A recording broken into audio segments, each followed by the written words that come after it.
semuanya. Di sini saya akan memaparkan pembelajaran tentang kekeringan dan pengaruhnya terhadap pertumbuhan tanaman. Definisi kekeringan. Kekeringan didefinisikan secara umum oleh UNISDR tahun 2009 sebagai kekurangan curah hujan dalam suatu periode waktu tertentu yang menyebabkan kekurangan air untuk berbagai kegiatan, kelompok, atau sektor lingkungan.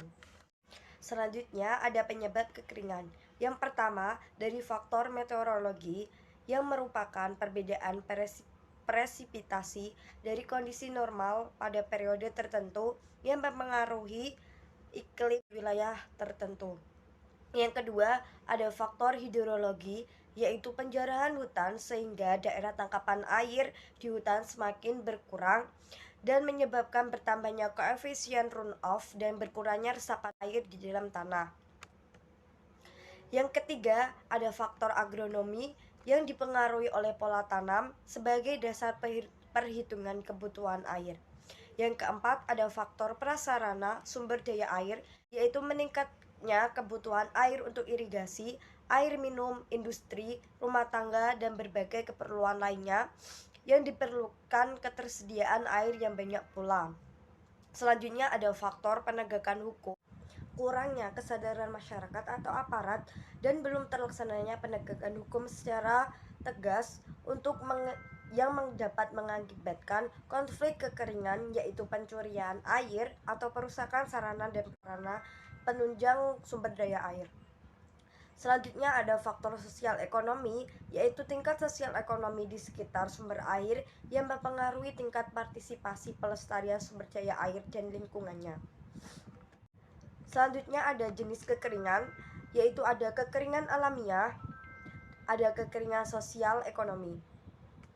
Kekeringan alamiah yaitu yang pertama ada kekeringan meteorologis, yaitu yang berkaitan dengan tingkat curah hujan di bawah normal dalam satu musim di kawasan tertentu.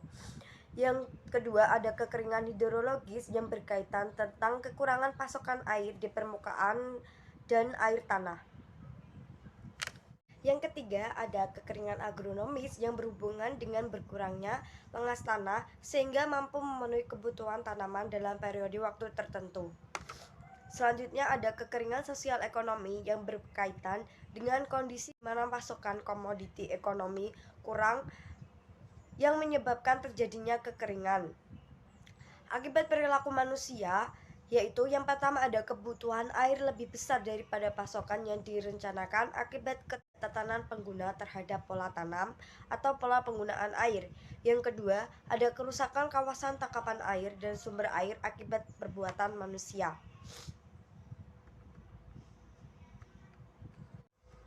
Berikutnya ada beberapa respon terhadap kekeringan, yaitu yang pertama ada respon fisiologi, yang kedua ada respon biokimia, yang ketiga ada respon molekuler. Oke teman-teman sekalian, demikian video yang dapat saya sampaikan. Apabila ada kurang atau lebihnya saya mohon maaf. Saya pamit undur diri. Assalamualaikum warahmatullahi wabarakatuh.